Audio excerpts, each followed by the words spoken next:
2026 ခုနှစ်ဇွန်လတလစာအတွက်တနင်္ဂနွေသားသမီးတွေအားလုံးအတွက်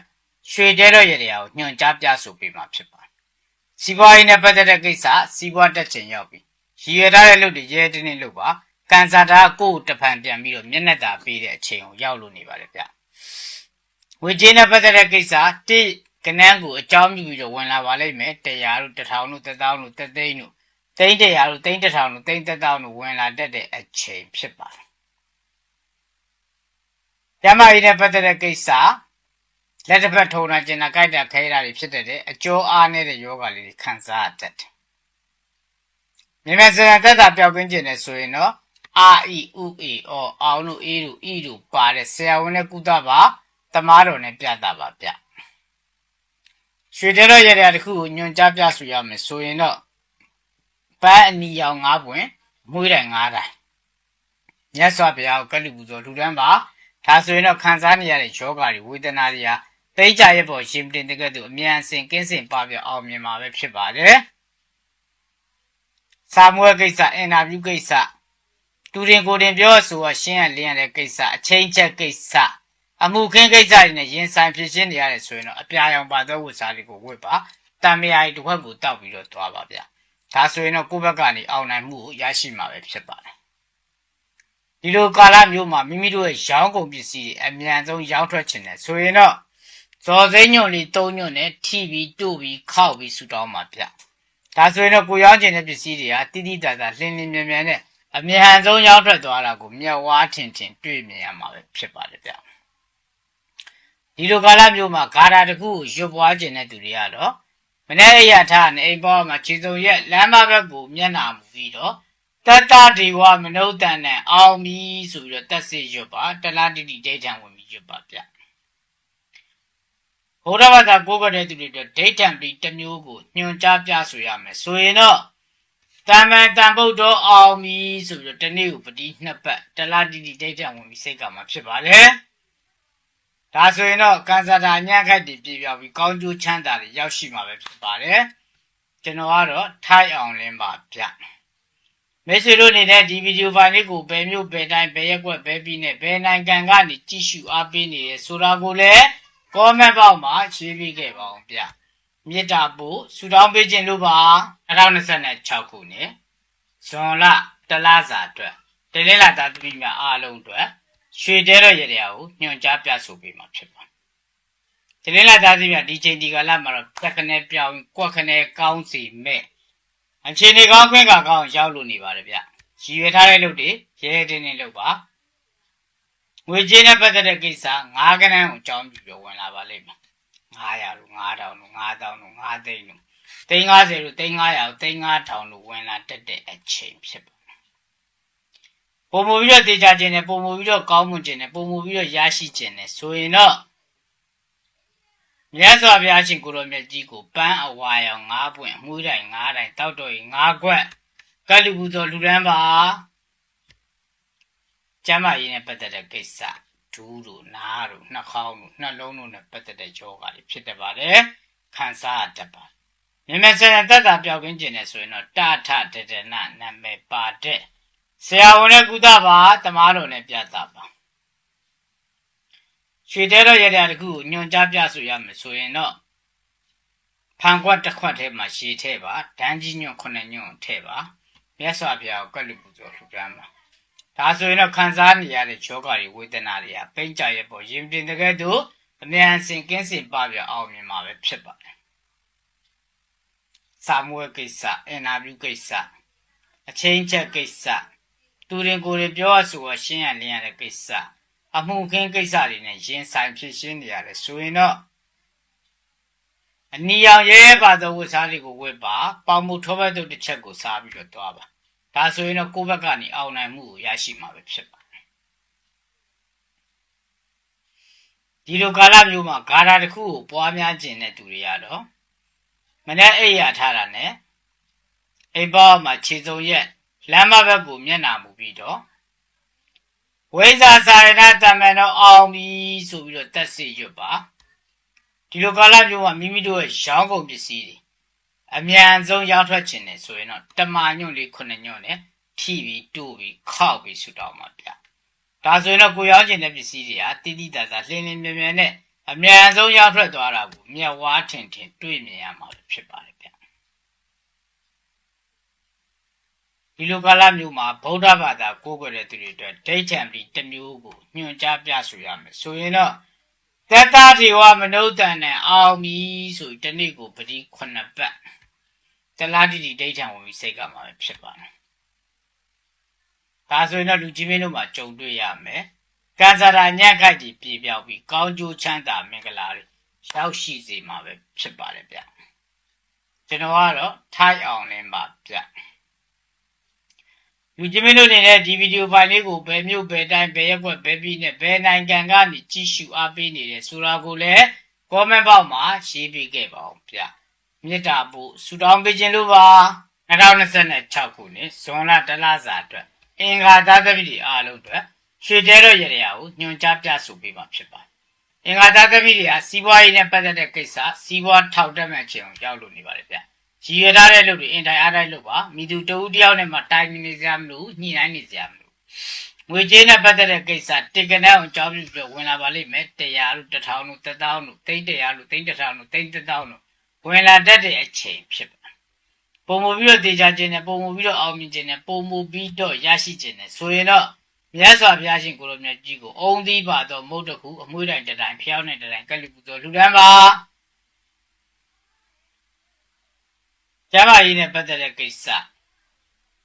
အာယုံကြောနဲ့ပတ်သက်ဆက်တဲ့ယောဂလေးဖြစ်တတ်ပါတယ်ခံစားရတတ်ပါနမစတဲ့သက်သာပြောက်ကင်းခြင်းနဲ့ဆိုရင်တော့အာအီဥအေအော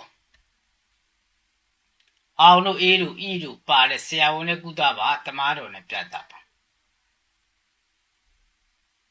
ခြေတဲတော်ရတဲ့တခုကိုညွှန်ကြားပြဆိုရမယ်ဆိုရင်တော့ကိုအိမ်နီးနားပတ်ဝန်းကျင်မှာရှိတဲ့ကလေးသူငယ်တွေကိုချောကလက်လေးဒါနာပြီးပြုငွေလှူဒန်းပါဒါဆိုရင်တော့ခံစားနေရတဲ့ယောဂတွေဝေဒနာတွေဟာပိဋကရဲ့ပေါ်ဂျင်းတဲ့ကဲ့သို့အမြန်အစင်ကင်းစင်ပါပြအောင်မှာပဲဖြစ်ပါတယ်စာမွေးကိစ္စအင်တာဗျူးကိစ္စအချင်းချက်ကိစ္စအမှုခင်းကိစ္စသူတွေကိုယ်တင်ပြောရဆိုရှင်းရလျက်တဲ့ကိစ္စတွေနဲ့ရင်ဆိုင်ဖြစ်ရှင်းနေရတယ်ဆိုရင်တော့ဝါရောင်ပါသောဝတ်စားတွေကိုဝတ်ပါကော်ဖီတစ်ခွက်ကိုတောက်ပြီးတော့သွားပါကိတ်မှုတစ်ချက်ကိုစားပြီးတော့သွားပါဗျဒါဆိုရင်တော့မိမိဘက်ကနေအောင်နိုင်မှုကိုရရှိမှာဖြစ်ပါတယ်ဒီလိုကာလမျိုးမှာမိမိတို့ရဲ့ရောင်းကုန်ပစ္စည်းအမြန်ဆုံးရောက်ထွက်ခြင်းနဲ့ဆိုရင်တော့ခရီးညွန့်လေး2ညွန့်နဲ့ထိပြီးတူပြီးခောက်ပြီးဆူတောင်းမှာဗျဒါဆိုရင်တော့ကိုရောင်းခြင်းတဲ့ပစ္စည်းတွေဟာတိတိတတ်တာလင်းလင်းမြန်မြန်နဲ့အမြန်ဆုံးရောက်ထွက်သွားတာကိုမျက်ဝါးထင်ထင်တွေ့မြင်ရမှာဖြစ်ပါတယ်ဗျဒီလိုကာလမျိုးမှာဂါထာတစ်ခုကိုရွှတ်ပွားခြင်းတဲ့သူတွေကတော့မနေ့အရာထားနဲ့အိမ်ပေါ်မှာခြေစုပ်ရက်လမ်းမဘက်ကိုမျက်နှာမူပြီးတော့ဟရဟံတိဋ္ဌိအောင်ပြီဆိုပြီးတော့တက်စစ်ရွတ်ပါမှာဖြစ်ပါတယ်တလားတိတိဒိဋ္ဌံဝင်ပြီးရွတ်ပါဒီလိုခါမျိုးမှာဗုဒ္ဓဘာသာကိုးကွယ်တဲ့သူတွေအတွက်ဒိဋ္ဌံပြီးတစ်မျိုးကိုညွှန်ကြားပြဆိုရမယ်ဆိုရင်တော့ဂုဏ်တော်9ပါပရိ18ပတ်စိတ်ကမှာဖြစ်ပါတယ်ဗျတလားတိတိဒိဋ္ဌံဝင်ပြီးစိတ်ရမှာဖြစ်ပါတယ်ဒါဆိုရင်တော့လူကြီးမင်းတို့မှာကြုံတွေ့ရမယ်ကံစားတာညံ့ခိုက်ပြီးပြေပြောက်ပြီးကောင်းကျိုးချမ်းသာမင်္ဂလာတွေရောက်ရှိစေမှာပဲဖြစ်ပါတယ်ဗျကျွန်တော်ကတော့ထိုက်အောင်လင်းပါဗျလူကြီးမင်းတို့အနေနဲ့ဒီဗီဒီယိုဖိုင်လေးကိုဘယ်မြို့ဘယ်တိုင်းဘယ်ရက်ွက်ဘယ်ပြည်နဲ့ဘယ်နိုင်ငံကနေကြည့်ရှုအားပေးနေတယ်ဆိုတာကိုလည်း comment box မှာရေးပေးခဲ့ပါဦးဗျမေတ္တာပို့ဆုတောင်းပေးခြင်းလို့ပါ2026ခုနှစ်ဇွန်လတလစာအတွက်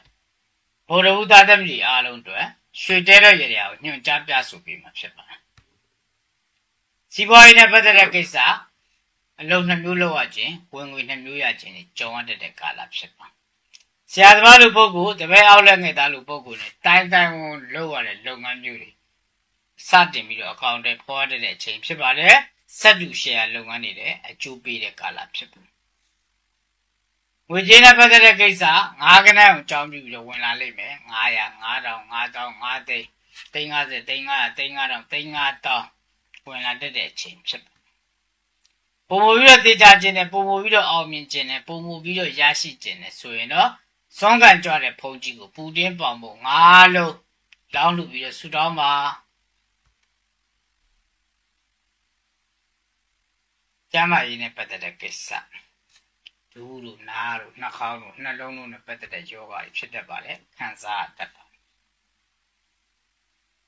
နေရာစတဲ့တက်တာပြောင်းပြခြင်းနဲ့ဆိုရင်တော့တာထတတနာနာမည်ပါတဲ့ဆရာဝန်နဲ့ကုသပါတမားတော်နဲ့ပြတာပါဗျရွှေတဲရရတဲ့ခုညွန်ကြားပြဆွေရမယ်ဆိုရင်တော့နွားတို့ခုနှစ်ခွက်အမွှေးတိုင်ခုနှစ်တိုင်မြတ်စွာဘုရားကိုကလိပူဇော်လူတန်းပါဒါဆိုရင်တော့ခံစားနေရတဲ့ယောဂါတွေဝေဒနာတွေကပိဋကရဲ့ပေါ်ရှင်းတင်တဲ့ကဲ့သို့အမြန်စင်ကင်းစစ်ပပြောင်းအောင်မြင်မှာပဲဖြစ်ပါတယ်စာမွေးကိစ္စအင်တာဗျူးကိစ္စသူတင်ကိုယ်တင်ပြောရဆိုရှင်းရလင်းရတဲ့ကိစ္စအမှုခင်းကိစ္စစာချုပ်စာတမ်းမှာလက်မှတ်ရေးထိုးရမယ်ကိစ္စရင်းရင်ဆိုင်ဖြစ်ရှင်းနေရတယ်ဆိုရင်တော့အဖြူရောင်စင်းလေးတွေအကွက်ကလေးတွေအပွင့်လေးတွေပါတဲ့ဝတ်စားတွေကိုဝတ်ပါပေါင်မုတ်ထောပတ်တုပ်ကိုစားပြီးတော့တွားပါဗျဒါဆိုရင်တော့ကိုယ့်ဘက်ကနေအောင်နိုင်မှုကိုရရှိမှာပဲဖြစ်ပါတယ်ဒီလိုကာလမျိုးမှာမိမိတို့ရဲ့ရောင်းကုန်ပစ္စည်းတွေအမြန်ဆုံးရောက်ထွက်ခြင်းနဲ့ဆိုရင်တော့ဒါကြီးညွန့်ခုနှစ်ညွန့်နဲ့ထိပြီးတူပြီးခောက်ပြီးဆူတောင်းပါဗျဒါဆိုရင်တော့ကိုရောင်းခြင်းတဲ့ပစ္စည်းတွေဟာတိတိတတ်တာလင်းလင်းမြန်မြန်နဲ့အမြန်ဆုံးရောက်ထွက်သွားတာကိုမျက်ဝါးထင်ထင်တွေ့မြင်ရမှာပဲဖြစ်ပါတယ်ဗျဒီလိုကာလမျိုးမှာဂါရာတစ်ခုကိုရှုပ်ပွားခြင်းတဲ့သူတွေကတော့မနေ့ရထနဲ့အိမ်ပေါ်မှာခြေစုံရက်လမ်းမဘက်ကိုမျက်နှာမူပြီးတော့ဝိဇာဆိုင်နာတမန်တော်အောင်ဝီဆိုပြီးတော့တက်စေရွတ်ပါတလားတိတိတဲချံဝင်ပြီးရွတ်ပါဗျဗုဒ္ဓဘာသာကိုးကွယ်တဲ့သူတွေအတွက်ဒိဋ္ဌံပရိတစ်မျိုးကိုညွှန်ကြားပြဆိုရမယ်ဆိုရင်နော်ဘဂဝါအောင်ဝီဆိုပြီးတနေ့ဥပဒီကိုးပတ်တလားတိတိတဲချံဝင်ပြီးစိတ်ကမှာဖြစ်ပါတယ်ဒါဆိုရင်တော့လူကြီးမင်းတို့မှာကြုံတွေ့ရမယ်။ကံစားလာညံ့ခိုက်ပြီးပြေပြောက်ပြီးကောင်းကျိုးချမ်းသာမင်္ဂလာတွေရောက်ရှိစေမှာပဲဖြစ်ပါတယ်ဗျ။ကျွန်တော်ကတော့ထိုက်အောင်လည်းမှာဗျ။မိတ်ဆွေတို့အနေနဲ့ဒီဗီဒီယိုဖိုင်လေးကိုဘယ်မျိုးဘယ်တိုင်းဘယ်ရက်ွက်ဘယ်ပြည်နဲ့ဘယ်နိုင်ငံကနေကြည့်ရှုအားပေးနေတယ်ဆိုတာကိုလည်း comment box မှာရေးပေးခဲ့ပါအောင်ဗျ။မေတ္တာပို့ဆုတောင်းပေးခြင်းလို့ပါ2026ခုနှစ်ဇွန်လတလစာအတွက်ဇာတာပရိသတ်သမီးအားလုံးအတွက်ရွှေတဲတော်ရတရားကိုညွှန်ကြားပြဆိုပေးမှာဖြစ်ပါတယ်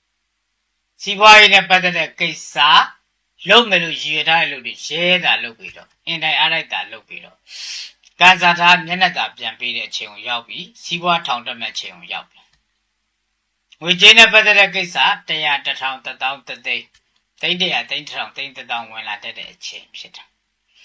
ပုံမပြီးတော့တေချာခြင်းနဲ့ပုံမပြီးတော့အောင်မြင်ခြင်းနဲ့ပုံမပြီးတော့ရရှိခြင်းနဲ့ဆိုရင်တော့အုံညွန့်17ညွန့်အမွှေးတိုင်း17တိုင်းမြတ်စွာဘုရားကိုကတ်လူပူဇော်လူတန်းပါဒါဆိုရင်တော့ကိုယ့်ရဲ့အောင်နိုင်မှုတွေကိုရရှိမှာပဲဖြစ်ပါတယ်ကျမ်းမာရေးနဲ့ပတ်သက်တဲ့ကိစ္စရခင်ကဖြစ်ခဲ့မှုတော့အနာဟောင်းယောဂဟောင်းတွေပြန်လည်ပေါ်တတ်ပါတယ်စီးနဲ့ကြောက်ကယောဂလေးခံစားတတ်ပါတယ်မြတ်ဆန္ဒတတ်တာပြောင်းကင်းခြင်းနဲ့ဆိုရင်တော့ကခကကငါနာမည်ပါတဲ့ဆရာဝန်နဲ့ကုသပါတမားတော်နဲ့ပြသပါရွှေတဲရရတဲ့တခုညွန်ကြားပြဆိုရမယ်ဆိုရင်တော့ခရီးညွန်လေးက2ညွန်ဖန်ခွက်ထဲကိုထည့်အမွှေးတိုင်လေးက2တိုင်တောက်တော်ကြီးလေးက2ခွက်မြတ်စွာဘုရားကိုကတ်လူပူဇော်လူတန်းပါဒါဆိုရင်တော့လူကြီးမင်းတို့ကခံစားနေရတဲ့ယောဂတွေဝေဒနာတွေဟာပိဋကရဲ့ပေါ်ရင်တင်တဲ့ကဲ့သို့မြန်စင်ကင်းစင်ပပြောင်းအောင်မြင်မှာပဲဖြစ်ပါတယ်စာမွေးကိစ္စအင်တာဗျူးကိစ္စအချင်းချက်ကိစ္စအမှုခင်းကိစ္စသူရင်ကိုယ်တင်ပြောရဆိုရှင်းရလင်းရတဲ့ကိစ္စဒါတွေနဲ့ရင်ဆိုင်ဖြစ်ရှင်းနေရတယ်ဆိုရင်တော့အနက်ရောက်ပါသောဝတ်စားလေးကိုဝတ်ပါနွားနို့တစ်ခွက်ကိုတောက်ပြီးတော့သွားပါဒါဆိုရင်တော့ကိုယ့်ဘက်ကနေအောင်နိုင်မှုကိုရရှိမှာပဲဖြစ်ပါတယ်ဒီလိုကာလမျိုးမှာမိမိတို့ရဲ့ရောင်းကုန်ပစ္စည်းအမြန်ဆုံးရောင်းထွက်ခြင်းနဲ့ဆိုရင်တော့ဇီးညွန့်လေး3ခက်နဲ့ထိပြီးတူပြီးခောက်ပြီးဆွတောင်းပါဗျာဒါဆိုရင်တော့ကိုရောင်းကျင်တဲ့ပစ္စည်းတွေဟာတိတိတတ်တာလင်းလင်းမြန်မြန်နဲ့အမြန်ဆုံးရောက်ထွက်သွားတာကို မျက်ဝါးထင်ထင်တွေ့မြင်ရမှာပဲဖြစ်ပါတယ်ဗျ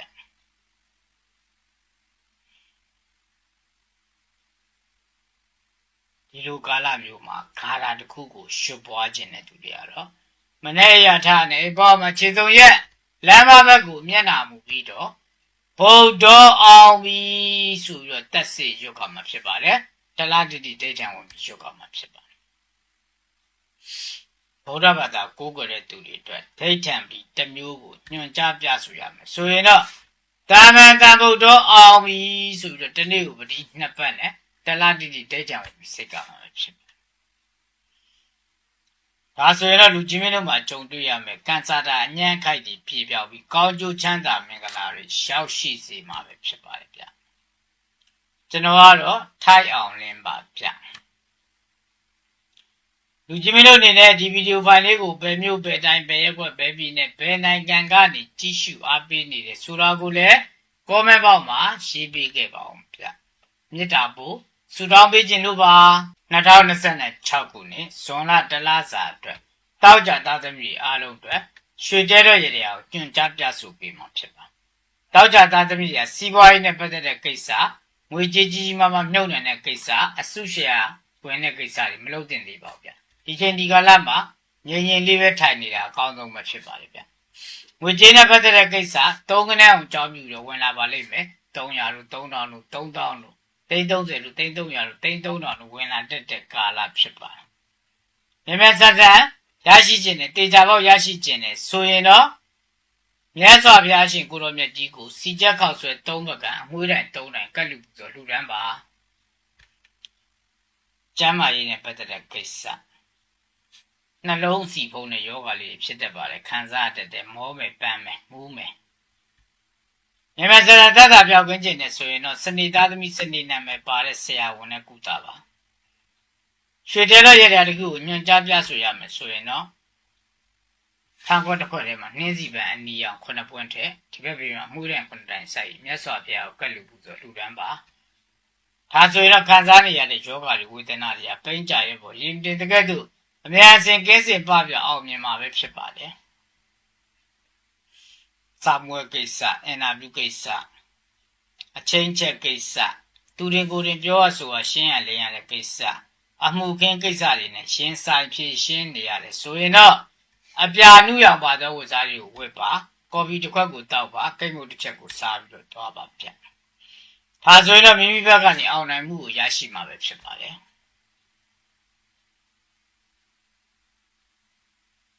ဒီလိုကာလမျိုးမှာမိမိတို့ရဲ့ရောင်းကုန်ပစ္စည်းတွေအမြန်ဆုံးရောင်းထွက်ခြင်းနဲ့ဆိုရင်တော့ဇော်စိမ့်ညွန့်လေး3ညွန့်နဲ့ထိပြီးတူပြီးခောက်ပြီးဆူတောင်းမှာဗျဒါဆိုရင်တော့ကိုရောင်းခြင်းတဲ့ပစ္စည်းတွေဟာတိတိတတ်တာလင်းလင်းမြန်မြန်နဲ့အမြန်ဆုံးရောင်းထွက်သွားတာကိုမျက်ဝါးထင်ထင်တွေ့မြင်ရမှာဖြစ်ပါတယ်ဗျဒီလိုကာလမျိုးမှာကာရာတစ်ခုကိုရှုပ်ပွားခြင်းတဲ့သူတွေကတော့မနေ့ရထားနဲ့အိမ်ပေါ်မှာခြေစုံရက်လမ်းမဘက်ကိုမျက်နှာမူပြီးတော့သူကတော့အောင်ပြီဆိုပြီးတော့တက်စေရှုပ်ပါတလားတိတိဒိဋ္ဌံဝင်ပြီးရှုပ်ပါဗျဗုဒ္ဓဘာသာကိုးကွယ်တဲ့သူတွေအတွက်ဒိဋ္ဌံပြီးတစ်မျိုးကိုညွှန်ကြားပြဆိုရမယ်ဆိုရင်တော့အရဟံအောင်ပြီဆိုပြီးတော့တနေ့ကိုပတိ10ပတ်တလားတိတိဒိဋ္ဌံဝင်ပြီးစိတ်ကမှာဖြစ်ပါတယ်ဒါဆိုရင်တော့လူကြီးမင်းတို့မှာကြုံတွေ့ရမယ်ကန်ဆာတာညံ့ခိုက်တွေပြေပြောက်ပြီးကောင်းကျိုးချမ်းသာမင်္ဂလာတွေရှောက်ရှိမှာပဲဖြစ်ပါတယ်ဗျကျွန်တော်ကတော့ထိုက်အောင်လင်းပါဗျလူကြီးမင်းတို့အနေနဲ့ဒီဗီဒီယိုဖိုင်လေးကိုဘယ်မျိုးဘယ်တိုင်းဘယ်ရက်ွက်ဘယ်ပြည်နဲ့ဘယ်နိုင်ငံကနေကြည့်ရှုအားပေးနေတယ်ဆိုတာကိုလည်း comment box မှာရေးပေးခဲ့ပါအောင်ဗျမြစ်တာဖို့ဆူတောင်းပေးခြင်းလို့ပါ2026ခုနှစ်ဇွန်လတလစာအတွက်စနေသားသမီးအားလုံးအတွက်ရွှေတဲတော့ရတဲ့ကိုညွှန်ကြားပြဆိုပေးမှာဖြစ်ပါစီးပွားရေးနဲ့ပတ်သက်တဲ့ကိစ္စငြိမ်ငြိမ်လေးပဲနေတာအကောင်းဆုံးပဲဖြစ်ပါတယ်ဒီချိန်ဒီကာလမှာလှုပ်လေမြုပ်လေဆိုတဲ့ကိန်းကနန်းမျိုးရောက်လို့နေပါတယ်ဗျငွေကြေးနဲ့ပတ်သက်တဲ့ကိစ္စခုနှစ်ကနန်းအောင်ကြောင်းပြပြီးတော့ဝင်လာဖို့ရှိပါတယ်900လို့9000လို့9000လို့390 300 39000ဒါမျိုးတွေဝင်လာတဲ့ကာလဖြစ်ပါတယ် ဒေတာပေါက်ရရှိခြင်းနဲ့ဆိုရင်တော့မြဲစွာဘုရားရှင်ကိုရောမြတ်ကြီးကိုနွားနို့ခုနှစ်ခွဲအမွှေးတိုင်ခုနှစ်တိုင်ကလူပူဇော်လူတန်းပါကျမ်းမာရေးနဲ့ပတ်သက်တဲ့ကိစ္စရခင်အဖြစ်ခဲ့ဘူးတော့အနာဟောင်းယောဂဟောင်းတွေတကြော့ပြန်လာတတ်တဲ့ကာလဖြစ်ပါတယ်။ဒါပေမဲ့စံတတ်တာပြောင်းကင်းခြင်းနဲ့ဆိုရင်တော့မြတ်စွာဘုရားရှင်ကိုရောမြတ်ကြီးကိုကိတ်မုတ်နှစ်ချက်ကော်ဖီနှစ်ခွက်အမွှေးတိုင်နှစ်တိုင်ကလူပူဇော်လူတန်းပါကခကကငါနာမည်ပါတဲ့ဆရာဝန်နဲ့ကုသပါတမားတော်နဲ့ပြတ်တာပါအဲဆိုရင်တော့ခံစားနေရတဲ့ယောဂတွေဝေဒနာတွေဟာပိဋကရဲ့ဘောရေပြင်တကယ်သူအမြန်အစင်ကိစ္စပပြောက်အောင်မြင်မှာပဲဖြစ်ပါတယ်စာမွေးကိစ္စအင်တာဗျူးကိစ္စသူရင်ကိုယ်ပြောရဆိုရှင်းရလျက်တဲ့ကိစ္စအချိန်ချက်ကိစ္စအမှုကင်းကိစ္စတွေနဲ့ရင်ဆိုင်ဖြစ်ရှင်းနေရတယ်ဆိုရင်တော့မြတ်စွာဘုရားရှင်ကိုရောမြတ်ကြီးကိုဝါညွန့်ရှင်းညွန့်အမွှေးတိုင်ရှစ်တိုင်ကလူပူဇော်လူတန်းပါအဖြူရောင်ပါသောဝတ်စားတွေဝတ်ပါရှောက်တီးတဲ့စိတ်ကိုစားပြီးတော့သွားပါဗျာဒါဆိုရင်တော့ကိုယ့်ဘက်ကနေအောင်နိုင်မှုကိုရရှိမှာပဲဖြစ်ပါဒီလိုကာလမျိုးမှာမိမိတို့ရဲ့ရောင်းကုန်ပစ္စည်းအမြန်ဆုံးရောက်ထွက်ခြင်းနဲ့ဆိုရင်တော့ပေါက်ပန်းပြူညွန့်ငါးညွန့်နဲ့ထိပြီးတို့ပြီးခောက်ပြီးဆွတောင်းပါဗျာ